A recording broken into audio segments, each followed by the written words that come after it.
जय श्री कृष्ण। बड़े ही आनंद का विषय है कि आज हम सब लोग भगवत गीता की 5161वीं गीता जयंती मनाने को एकत्र हुए। एक पुस्तक की जयंती कुछ थोड़ा अलग सा लगता है। व्यक्तियों की जयंतियां सुना है, महापुरुषों की जयंतियां सुना है, देवताओं की जयंतियां सुना है, अवतारों की जयंती सुना है, लेकिन पुस्तक की जयंती ये कभी होता नहीं। विश्व का एकमात्र ग्रंथ है जिसकी जयंती मनाई जाती है। बहुत सारी गीताएं हैं, एक ही गीता ऐसी बात नहीं है। अष्टावक्र गीता भी है, अवधूत गीता भी है, कपिल गीता भी है, श्री राम गीता भी है, श्रुति गीता भी है, उद्धव गीता भी है, वैष्णव गीता भी है, गुरु गीता भी है, और बहुत सारी गीताएं। क्यों है इतनी सारी गीताएं? जो भी गाकर कहा गया वो गीता हुआ, और किसी भी ग्रंथ का जो एकदम सत्व, एकदम एसेंस पार्ट ऑफ दैट ग्रंथ स्क्रिप्चर, ये जो निकाला गया उसको गीता कहा गया। भगवत गीता कोई अलग ग्रंथ नहीं। महाभारत के 1 लाख श्लोकों में 18 पर्वों में एक पर्व है भीष्म पर्व। भीष्म पर्व के 25वें अध्याय से 42वें अध्याय, ये 18 अध्यायों का संकलन करके एक छोटी सी पुस्तक बना दी गई जिसका नाम रखा गया भगवत गीता। तो वो गीता प्रेस ने इसको माचिस आकार में छपा है, इतना छोटा, इतना छोटा, ये सो पावरफुल कि 5000 वर्षों से महापुरुष और चिंतक इसका चिंतन करते जा रहे, और रोज रोज उसमें नया नया नया नया कुछ खोज कर ले आते। 1800 से भी अधिक प्रामाणिक भाष्य भगवत गीता के हो गए। जो आचार्य बनता है उसको भगवत गीता पे टीका लिखना पड़ती है, वैसा जोड़ेंगे तो लाखों लाखों टीकाएं हो गई। लेकिन 1800 से अधिक टीकाएं तो ऐसी हो गई जिनको आचार्यों ने विद्वत जनों ने मान्यता दे दी। आदि शंकराचार्य भगवान का शंकर भाष्य होगा, रामानुजाचार्य भगवान का रामानुजाचार्य भाष्य होगा, मधुसूदन सरस्वती की गुणार्थ दीपिका, श्रीधर स्वामी की सुबोधिनी टीका, ज्ञानेश्वर महाराज की ज्ञानेश्वरी, बाल गंगाधर तिलक की तिलक गीता रहस्य, गांधी जी का अनासक्ति योग, अरविंदो का ऐसे अंगीता, विनोबा भावे की गीताई, इस शताब्दी की सबसे ज्यादा बिकने वाली पुस्तक, 10 करोड़ से भी अधिक प्रतियां बिक गई जिसकी, ऐसी सेठ जी जयदयाल जी गोयनका द्वारा लिखी गई तत्व विवेचनी, स्वामी रामदास जी के द्वारा लिखी गई साधक संजीवनी, स्वामी प्रभुपाद जी के द्वारा लिखी गई गीता यथारूप, और आदि आदि कितनी गीताएं, उसकी कोई कल्पना गीता गिनती नहीं कर सकती। जब इमर्सन इसकी चिंता करते हैं, ओपेनहाइमर गीता के प्रकाश को देखते हैं, और विश्व के अनेक अनेक भाषाओं के अनेक अनेक महापुरुष जब गीता के प्रकाश को देखते हैं तो उससे अछूते नहीं रहते। 700 श्लोकों का छोटा सा ग्रंथ, लेकिन सूत्रात्मक खजाना है ये। बहुत सारा पढ़ने वाले लोगों के लिए आधुनिक काल में सूक्ति है, jack of all master of none. लेकिन भगवत गीता पढ़ने वाला ये मास्टर ऑफ ऑल हो जाता है। वो जैक ऑफ ऑल नहीं बनता है, एकाग्र होकर पूर्ण हो जाता है, क्योंकि गीता जीवन के संशयों को समाप्त करती है। It clears the doubts. Gita में 7वें अध्याय में भगवान ने भूमिरापो नलो वायु खम मनो बुद्धिरेव च अहंकार इतीयम में भिन्ना प्रकृतिरष्टधा। भगवान कहते अर्जुन, ये 8 तत्वों की मूल प्रकृति है। जितना भी ब्रह्मांड यूनिवर्स हम देखते हैं, ये मूल रूप से 8 तत्वों का बना है।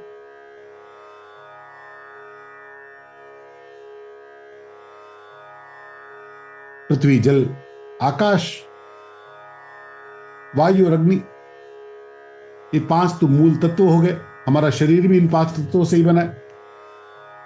और मन, बुद्धि और अहंकार इसके सूक्ष्म शरीर हो गए। 5 तो स्थूल दिखते हैं, 3 सूक्ष्म अंदर दिखते, वो दिखते नहीं। मन बुद्धि अहंकार को हम देख नहीं सकते, हम इनसे मिलाकर बने। भगवान ने कहा ये मनोबुद्धि को जो पावर देने वाला है ना, और इस पूरे ब्रह्मांड के लिए जो बेसिक 3 एलिमेंट्स है, 4वें अध्याय के 5वें श्लोक में भगवान कहते हैं सत्वम रजस्तमेति गुणा प्रकृति संभवाः निबध्नन्ति महाबाहो देहि देहि नमव्ययम्। और जो ये 3 गुण से, सत्व रज और तम, सतोगुण रजोगुण तमोगुण, इनसे सारी प्रकृति का निर्माण हुआ। इन तीनों गुणों में जो प्रधान है सत्व है। इस सत्व को बढ़ाया तो जीवन अलग प्रकार से विकसित होता है। हम जितने भी महापुरुषों के नाम सुनते हैं, उन सब के जीवन का सत्व अत्यंत बढ़ा होता है, इसीलिए उनको सात्विक कहते, तेजस्वी कहते हैं।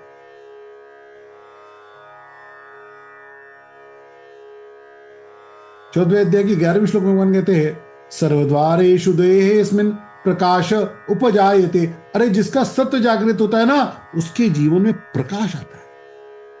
कैसा प्रकाश?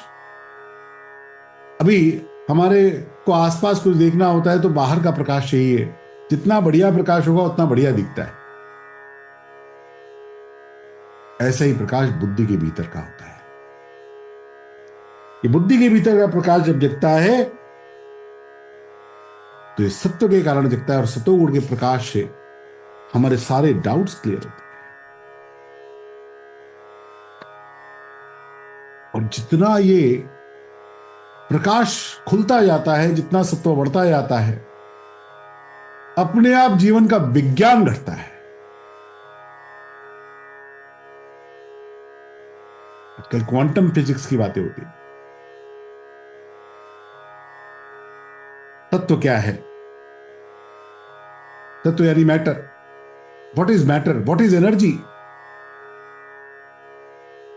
संसार क्या है? ज्ञान क्या है? विज्ञान क्या है? इस जीवन का लक्ष्य क्या है? योग क्या है? ब्रह्म क्या है? जीव क्या है? कर्म क्या है? मृत्यु क्या है? जीवन क्या है? जीवन के अलग अलग उद्देश्य क्या है? क्या करना है?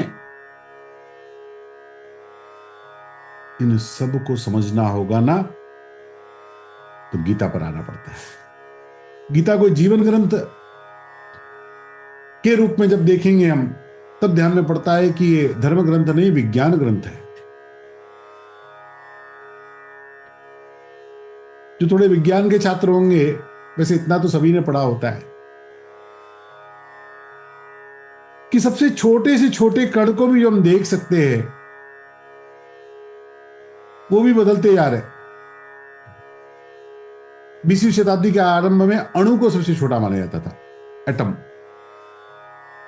बाद में परमाणु को छोटा माना गया। अब जैसे जैसे उपकरण विकसित होते जा रहे, वैसे वैसे इलेक्ट्रॉन, फोटॉन, फिर gravity fields, magnetic fields, electronic fields, और अब करते करते तो हम हिग्स बोगॉन तक पहुंच गए। हम भारत में रहते हैं, इसलिए हिग्स बोगॉन को जानना हमारे लिए और भी विशेषता है। आप कहेंगे भारतीय थोड़ी है, यही तुमको पता नहीं होता। कौन है हिग्स और कौन है बोगॉन?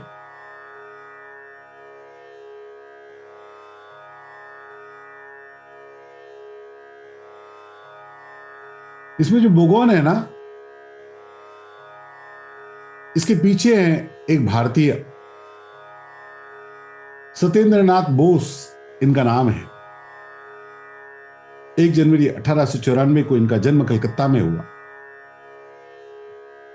और बचपन से ही ये बड़े कुशाग्र थे। विज्ञान में इनकी बड़ी गहरी पकड़ थी। इन्होंने एक पेपर लिखा जिसका नाम था Planck's law and light quantum. Bharat में कई पत्रिकाओं को उन्होंने भेजा, लेकिन इनका लेख किसी ने भी छापा नहीं। सत्येंद्र नाथ ने उस समय उसको सीधे आइंस्टीन को भेज दिया। आइंस्टीन ने जब इनका लेख पढ़ा तो इनको इतना आनंद हुआ कि उन्होंने इसका अनुवाद जर्मन में करा और इसको जर्मनी में प्रकाशित कराया। आइंस्टीन ने सत्येंद्रनाथ का लेख छापा, इससे सत्येंद्रनाथ एकदम प्रसिद्ध हो गए।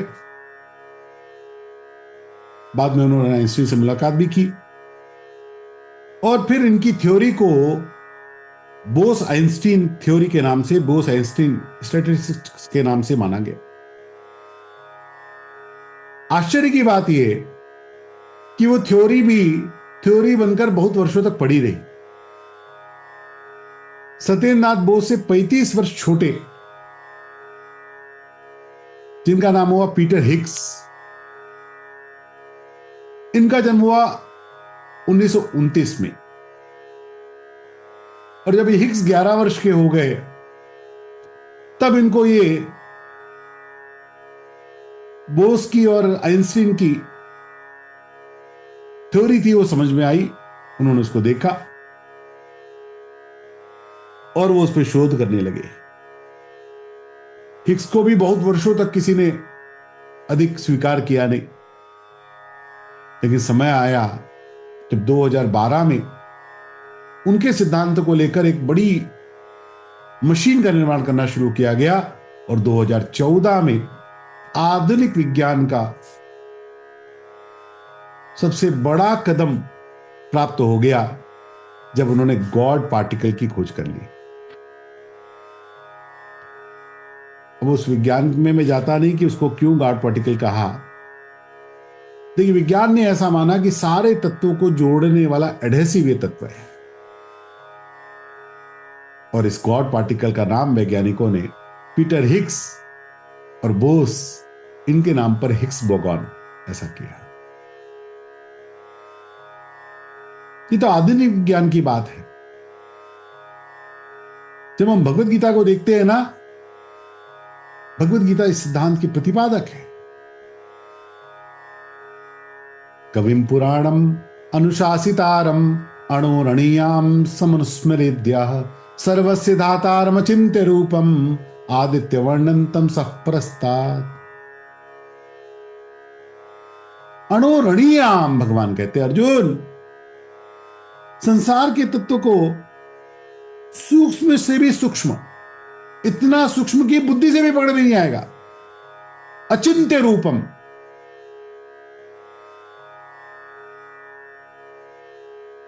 अभी विज्ञान को लगता है इसको और तोड़े, इसका और सूक्ष्म क्या हो रहा।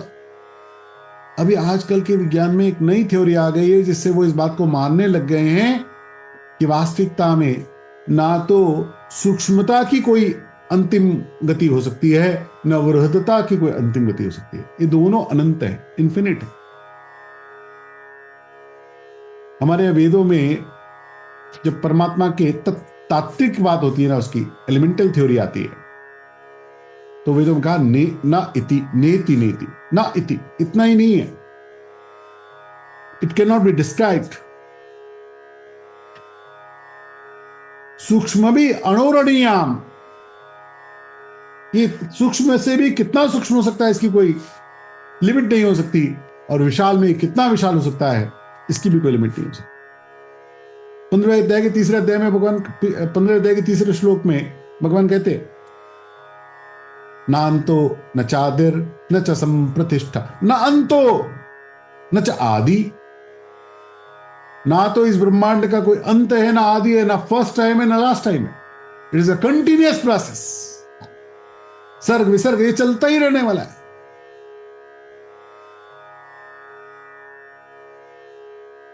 गीता बुद्धि की सूक्ष्मता को जागृत करती है। जहां ना पहुंचे रवि वहां पहुंचे कवि, जहां ना पहुंचे कवि वहां पहुंचे अनुभवी, और जहां ना पहुंचे अनुभवी वहां पहुंचे गीता। गीता अनुभव से भी परे ले जाती। बुद्धि की सूक्ष्मता कैसे हो सकती है? एक बार एक गांव में, रेगिस्तान की बात है, एक व्यक्ति का देहांत हुआ। उसके 3 पुत्र थे। मरने के बाद उनकी वसीयत मिली तो वसीयत में तीनों पुत्रों को मेरी संपत्ति का बंटवारा कैसा किया जाए ये लिखा था। उस व्यक्ति के पास 19 ऊंट थे, लेकिन वसीयत में उस 19 ऊंटों का जो बंटवारा किया वो किसी को समझ में नहीं आया। वसीयत में लिखा गया कि मेरे सारे ऊंटों में 50% इसका आधा भाग तो मेरे बड़े बेटे को दिया जाए, इसका चौथाई भाग मेरे मंझले बेटे को दे दिया जाए, उसका 5वां भाग मेरे छोटे बेटे को दे दिया जाए। अब 19 का आधा कैसे करेंगे, चौथाई कैसे करेंगे, 5वां भाग कैसे करेंगे? इसमें तो ऊंट को मारना पड़ेगा। अब ये व्यक्ति तो एकदम धर्मशील है, ऊंट की हत्या हो ऐसा तो वो सोच नहीं सकते। गांव के पंच बैठे, पंचों ने कहा भाई ये तो अकल्पनीय है, ये कैसे लिख के गए सेठ जी पता नहीं। वो इतने बुद्धिमान भी थे, गलती भी नहीं कर सकते, लिखा है तो कोई कारण होगा। 3 4 5 6 गांवों के प्रधान मिलकर भी उसका फैसला नहीं कर पाए। 6 महीने हो गए, इस बात का फैसला ही नहीं हो सका। गांव में कई गांवों में चर्चा हो गई कि अरे ये वसीयत तो कभी सुलझेगी ही नहीं, 19 ऊंटों का बंटवारा कैसे हो सकता है। किसी ने कहा कोई बात नहीं, पिताजी लिख गए होंगे, अब जैसा कर। बेटे बोले हमारे पिताजी ऐसे नहीं थे, वो बिना कारण कुछ कर नहीं सकते, कोई कारण होगा जो उन्होंने किया। बुद्धि की सूक्ष्मता देख। करते करते 6 महीने बीत गए। अचानक उस गांव में ऊंट पर बैठकर एक साधु निकले। गांव वालों ने सारी चर्चा उनको बतलाई। उन्होंने कहा देखो भैया, मैं ज्यादा गणित वणित जानता नहीं, मैं गीता का विद्वान हूं, गीता सुना सकता हूं। उनका महाराज जी गीता तो आपकी सुनेंगे, लेकिन इसका कुछ फैसला कर दीजिए। उनका मुझसे फैसला कराना चाहते हो? कहा। बोले गणित से इसका फैसला नहीं होगा, गीता से होगा। गीता से कैसे हो सकता है इसका फैसला? उन्होंने कहा बिल्कुल हो सकता है जी। 3 अध्याय 11वें श्लोक में भगवान ने कहा परस्परम भावयन्तः श्रेयो परम वाप्स्यत। एक दूसरे के साथ मिलकर समस्या का विचार करो, फिर हो जाएगा। तो लोगों ने कहा महाराज आप ही कर दीजिए फैसला। बोले हाँ मैं तो 1 मिनट में कर सकता हूं। सब हैरान हो गए। 6 महीने तक पता नहीं आसपास के 40 गांवों के पंच मिलकर जो फैसला नहीं कर पा रहे, ये साधु महाराज कहते हैं कि मैं तो 1 मिनट में इसका फैसला कर सकता हूं। बोले देखो ऐसा है, जब गीता पे जाओगे तो ये गणित से ऊपर की बात होती है। लोगों ने कहा महाराज आप जो फैसला करेंगे ठीक है। कहा देखो गीता कहती है एक दूसरे से मिलकर विचार करो, तो ऐसा करो 19 ऊंट तुम्हारे, 1 मेरा मिला लो 20।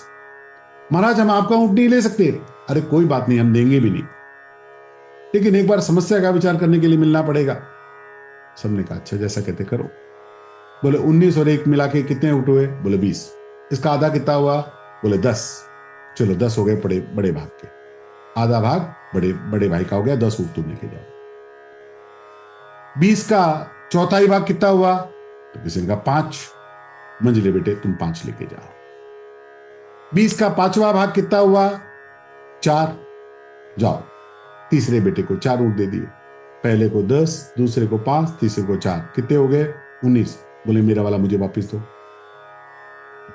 अब मैं आगे जाता हूं। जहां ना पहुंचे रवि वहां पहुंचे कवि, जहां ना कवि पहुंचे कवि वहां पहुंचे अनुभवी, और जहां ना पहुंचे अनुभवी वहां पहुंचे गीता। आज जब हम लोग किशोरावस्था से युवावस्था की ओर बढ़ रहे, तो गीता के 5 सूत्रों को लेकर आगे बढ़े। जीवन विजयी होगा, जीवन यशस्वी होगा, हर क्षेत्र में विजय दिलाने वाला। संजय ने कहा इस गीता का परिणाम क्या है? यत्र योगेश्वर कृष्णो यत्र पार्थो धनुर्धरः तत्र श्रीर विजयो भूतिर ध्रुवानी तिर्मतिर्ममा। अरे जो ये गीता पढ़ता है, पढ़ाता है, इसको जीवन में लाता है, उसके जीवन में श्री आएगी, विजय आएगा, उसके जीवन में नीति आएगी।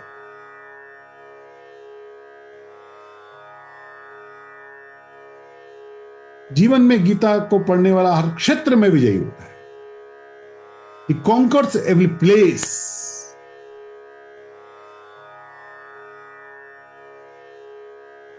पहला सूत्र व्यक्तिगत विकास के लिए भगवान ने बताया, दूसरे अध्याय का 50वां श्लोक। बुद्धि युक्तो जहाती है उभय सुकृत दुष्कृते तस्माद् योगाय युज्यस्व योगः कर्मसु कौशलम। जीवन के हर क्षेत्र में कुशल हो जाओ। योगः कर्मसु कौशलम। जो काम करना कुशलता से करना, एकाग्रता से करना। हमारी गड़बड़ क्या है? हम करते कुछ है, सोचते कुछ है, बोलते कुछ है, मोबाइल पे कुछ चलता है, कान में कुछ चलता है, दिमाग में कुछ चलता है, आंखें कुछ और देख रही होती है। और इस कारण जो भी काम हम करते हैं उसमें वैसी सफलता हमको मिलती नहीं जैसी चाहिए। एक समय में अपने मन को एक बात पर कैसे लगाना, यह भगवत गीता सिखाती है। अर्जुन का जीवन वैसा है। पेड़ पर क्या दिखता है सबको पूछा द्रोणाचार्य ने। बाकी लोग खेत देख रहे हैं, खलियान देख रहे हैं, वृक्ष देख रहे हैं, मैदान देख रहे हैं, पेड़ की पत्तियां देख रहे हैं। अर्जुन बोलता है मुझे तो चिड़िया भी नहीं दिखती, केवल चिड़िया की आंख दिखती। That is concentration. पूरे जीवन में हजारों युद्ध किए, एक भी युद्ध हारा नहीं अर्जुन। That is perfection.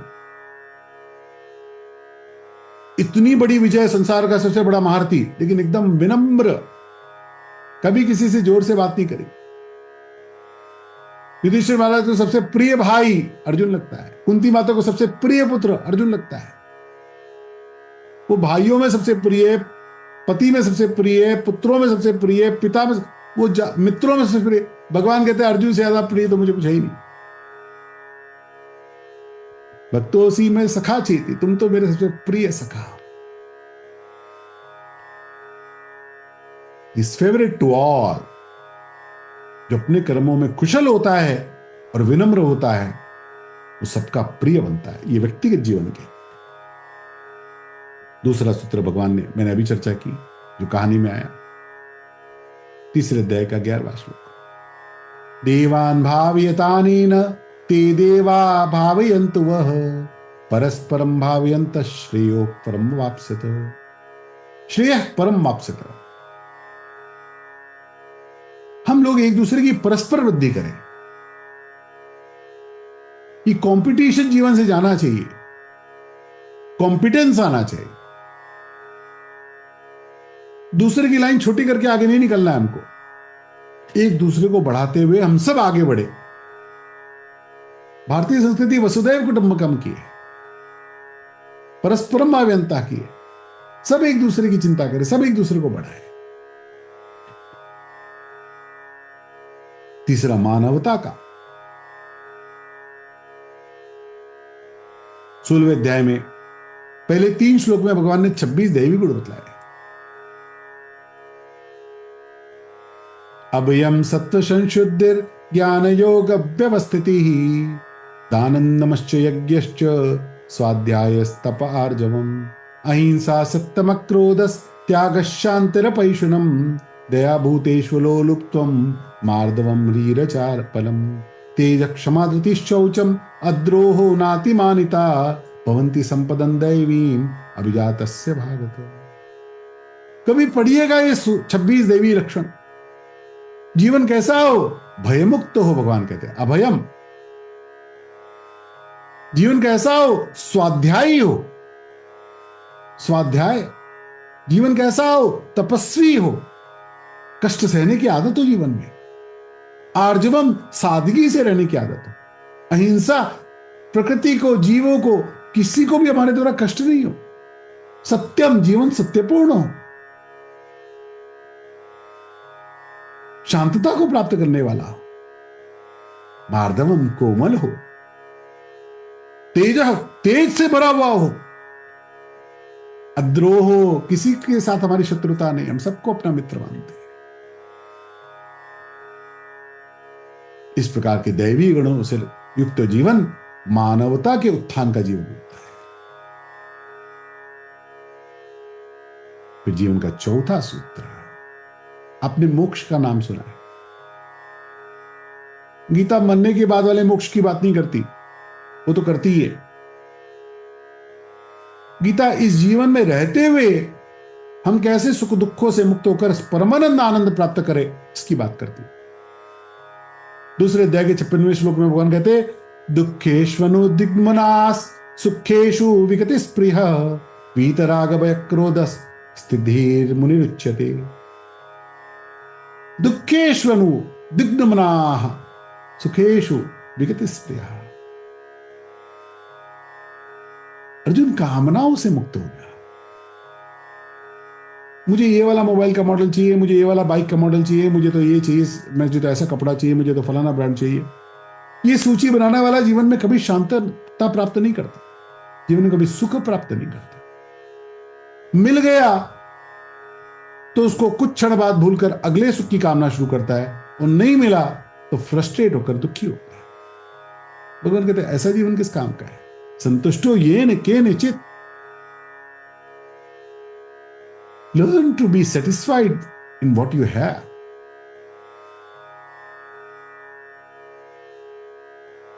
और जीवन के बाद मोक्ष कैसे मिलेगा? भगवान 8वें अध्याय में कहते यं यं वापि स्मरन् भावन् तजन्तन्ते कलेवरम तन्तमेवैति कौन्तेय सदा तद्भाव भाविता। अर्जुन अंत समय में जो मेरा स्मरण करते हुए आता, मेरा यानी कृष्ण का नहीं, ध्यान रखना। आप जिस रूप में परमात्मा को मानते, बिना रूप के मानते तो बिना रूप के भी ठीक है। कोई शिव जी को मानता होगा, कोई राम जी को मानता होगा, कोई विष्णु को मानता होगा, कोई कृष्ण को मानता होगा, कोई अलग अलग दूसरे संप्रदायों में अलग अलग मान्यताओं से मानता होगा। कोई कहता मैं कुछ भी नहीं मानता, मैं तो खाली प्रकाश को मानता हूँ, खाली ओम को मानता हूँ, खाली शक्ति। भगवान कहते किसी को भी मानते हो, ये था माम प्रपद्यन्ते तांस्ततैव बजाम्यहम्। सिर्फ गीता में भगवान ये कहते हैं, और कहीं आपको मिलेगा नहीं संसार के किसी दूसरे शास्त्र में। भगवान कहते हैं ये यथामाम प्रपद्यन्ते, जिस रूप से, जिस नाम से, जिस स्वरूप से तुम मेरी भक्ति करना चाहते हो, मैं तुमको उसी रूप में उपलब्ध हो जाऊं। तुम बिना नाम बिना रूप के करो, उसमें मिल जाओ। Whatever name and form you want, and you want it without any form, I am available to you. You just come to me. जिसका जीवन इस प्रकार से उत्कृष्ट होता है, उसका जीवन कैसा होता है? भगवान उसका उदाहरण देते हैं 12वें अध्याय के 4 श्लोक। अर्जुन संनियम्येन्द्रिय ग्रामम सर्वत्र समबुद्धयः ते प्राप्नुवन्ति मामेव सर्वभूत हिते रताः। जीवन का सर्वोच्च आदर्श क्या है? मेरा जीवन सर्वभूत हिते रताः। संसार का पत्ती होगा, पहाड़ होगा, नदी होगा, भूमि होगी, कोई जीव होगा, कोई मनुष्य होगा, मैं सबके कल्याण के लिए, सबके हित के लिए मेरा जीवन लग गया है। मैं अपने लिए उपयोगी हूं, मैं परिवार के लिए उपयोगी हूं, मैं समाज के लिए उपयोगी हूं, मैं संस्कृति के लिए उपयोगी हूं, मैं देश के लिए उपयोगी हूं, मैं पूरे विश्व के लिए उपयोगी हूं, मैं पूरी प्रकृति के लिए उपयोगी हूं। सर्वभूति तेरता। जीवन मेरा इस प्रकार का उपयोगी। आज इस गीता जयंती पर हम सब लोग गीता पढ़ने का पढ़ रहे हैं। पूज्य स्वामी जी ने बताया गीता पढ़े पढ़ाए जीवन में लाए। गीता के श्लोक मंत्रात्मक है। 574 श्लोक भगवान के श्रीमुख से निकले। हम इनका अर्थ समझेंगे नहीं समझेंगे। जैसे वाईफाई का पासवर्ड डाला तो वाईफाई कनेक्ट हो जाता है और इंटरनेट चलने लगता है। कोई फर्क नहीं पड़ता कि उसका फ्रीक्वेंसी क्या है, वो कितने मेगाहर्ट्ज पे कनेक्ट हुआ, किस चैनल पे कनेक्ट हुआ। हमको उसका टेक्नोलॉजी पता है कि नहीं पता है, doesn't matter. If you put the correct password it works. मंत्रों के साथ भी यही है। शुद्ध उच्चारण से उसको पढ़ते हैं, वो अपना काम करते हैं। उसका अर्थ जानेंगे तो बहुत अच्छी बात, नहीं जानेंगे तो भी वो अपना काम करते हैं। इसलिए गीता को सीखिए। learngita.com पर जाकर निःशुल्क गीता के लिए पंजीकरण करिए, उसको सीखना शुरू करिए, उसके अर्थ को जानिए, उसके सूत्रों को समझिए और इस जीवन को विजयी बनाइए, इस जीवन को महान बनाइए, इस जीवन को यशस्वी बनाइए, इस जीवन को पूर्ण अर्थ देने वाला बनाइए। ऐसी सद्बुद्धि भगवान की कृपा से हम सबको इस गीता जयंती में प्राप्त हो। इसी सत्कामना के साथ सभी को बहुत बहुत धन्यवाद। जय श्री कृष्ण।